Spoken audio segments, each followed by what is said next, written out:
आप देख रहे हैं सबरंग कलर्स ऑफ लाइफ। अनमोल पलों को तस्वीरों में कैद कर यादगार बनाने वाले, तस्वीरों में जान और जुबान डालने वाले।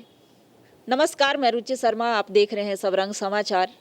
और अभी आज वर्ल्ड फोटोग्राफी डे पर आज मिलते हैं एक बहुत ही जाने माने और चर्चित, जो कि रांची ही नहीं उन्हें पूरा झारखंड जानता है बेस्ट फोटोग्राफी के लिए। तो इनसे मिलते हैं नीतीश प्रियदर्शी जी से। नमस्कार सर, सबरंग समाचार में आपका स्वागत है। बिल्कुल सर, नमस्कार। सर, आज वर्ल्ड फोटोग्राफी डे है और आप ये फोटोग्राफी क्या है, और आजकल के युवा जो हैं ये फोटोग्राफी को जो है एक शौकिया तौर पर देखते हैं, पैशन के तौर पर देखते हैं। तो आप इस फोटोग्राफी के बारे में देखिए, अगर जो हमारा यूथ है, युवा हैं, अगर इसको फैशन के रूप में देखेंगे, स्टाइल के रूप में देखेंगे, तो मुझे लगता है उनकी सोच गलत हो जाती है, क्योंकि ये सब पैशन है, एक तपस्या है फोटोग्राफी। क्योंकि जो भी ये करते हैं, कोई आप एक कैमरा आपको मिल गया, आजकल तो हम लोग तो उस युग में कैमरा में करते थे जब याशिका था, अक्फा आइसोली का हम लोग यूज़ करते थे, और उसका हॉट शॉट यूज़ करना शुरू किए। तो हम लोग रील वाले यूज़ में करते थे। कभी कभी क्या होता था कि हम लोग एक पूरा रील फ़ोटो खींच के लाते थे, और वो पूरा पता चला जब डेवलप होता था तो उसमें 2 ही 3 अच्छे फ़ोटो आए, बाकी सब खराब हो गए। अब बहुत आसान कर दिया साइंस ने, सबको डिजिटल कैमरा हाथ में धरा दिया, और आप लगातार अब क्या हो रहा है लोगों में, हमने ये देख रहे हैं कि डिजिटल कैमरा के आ जाने से एक घाटा ये हो गया कि लोगों का विज़न ख़त्म हो रहा है। वो उठाते हैं कैमरा, फ़ोटो क्लिक कर लेते हैं। तो हम इसको स्टाइल और नहीं बोलेंगे, पैशन है, एक तपस्या है। और जैसे हमें कहा, मैं स्कूल डेज से फोटोग्राफी कर रहा था। बाकी इधर जो सोशल साइट्स वगैरह जाए, फेसबुक, व्हाट्सएप और ये सब, तो लोग फिर दुनिया देखने लगी। लेकिन मैं फोटोग्राफी स्कूल डेज से ही कर रहा था। फोटोग्राफी को मैं ये जो कहूँगा कि ये भी एक आर्ट है, और कुछ अलग हट के करते हैं तो नाम होता है। आप ऐसे भी देखिएगा, झारखंड में, इंडिया में बहुत सारे फोटोग्राफर्स हैं, लेकिन कुछ ही फोटोग्राफर्स का नाम आता है।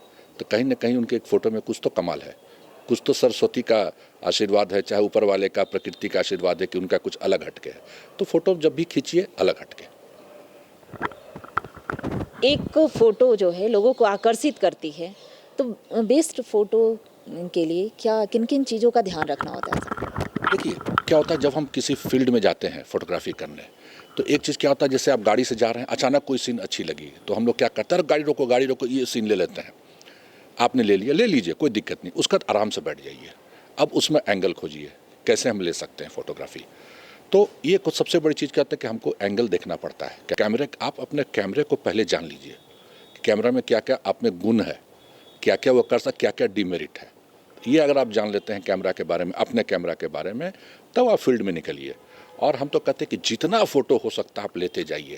फोटोग्राफी में अपनी इंटरनेशनल पहचान बना चुके, अंतर्राष्ट्रीय स्तर पर ये अपनी पहचान बना चुके नीतीश प्रियदर्शी, जिसे मैं जानना चाहूँगी सर कि इतना लंबा सफ़र आपने तय किया है। जब आपने इस करियर को चुना था, तो आपके परिवार वालों की रिएक्शन, आपके दोस्तों की क्या रिएक्शन रही होगी? देखिए, हम इसको हम करियर के रूप में लिए, मेरा शौक है, हॉबी है।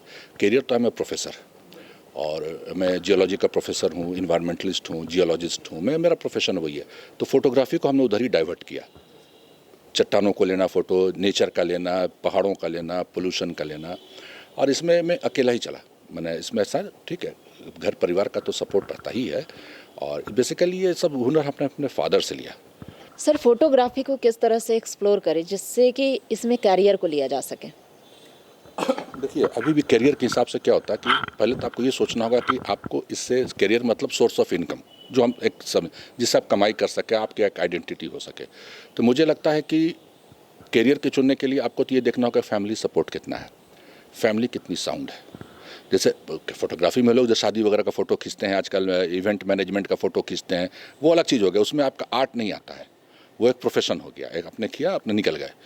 अगर इसमें आपको चुनना है तो उसमें बेसिकली आपको कुछ रेयर फोटोग्राफ्स आपको खींच के, और बहुत सारे अंतर्राष्ट्रीय संस्थाएं हैं, और जहाँ कि आप उस फोटो को भेज के आप उसको सेल भी कर सकते हैं, आप उसको पूरे वर्ल्ड में भी दिखा सकते हैं, और आप उसका एक तरीके का आप उसका, हम लोग जिसको कहते हैं ना, एग्जीबिशन लगाना फोटोग्राफ्स का, तो आप लगा सकते हैं। चूँकि आप एक इन्वायरमेंटलिस्ट भी हैं, प्रोफेसर हैं, और लोगों में अवेयरनेस लाते हैं, लोगों में सजगता लाते हैं अपने पर्यावरण को बचाने के लिए, और फोटोग्राफ्स के माध्यम से दिखाते भी हैं।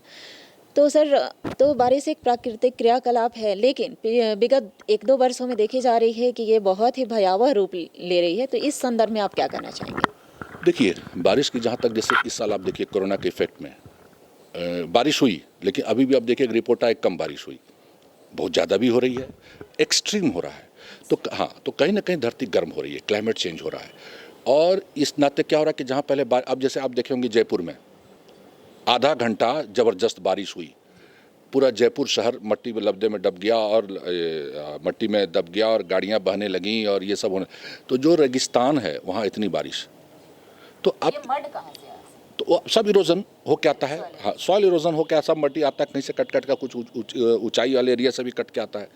तो इस नाते क्या हो रहा है कि कहीं ना कहीं पर्यावरण में असंतुलन हो रहा है। सर का बहुत बहुत धन्यवाद। तो ये थे हमारे साथ बेस्ट फोटोग्राफर्स हैं और प्रोफेसर भी हैं, इन्वायरमेंटलिस्ट हैं। तो सबरंग समाचार की ओर से मैं रुचि शर्मा।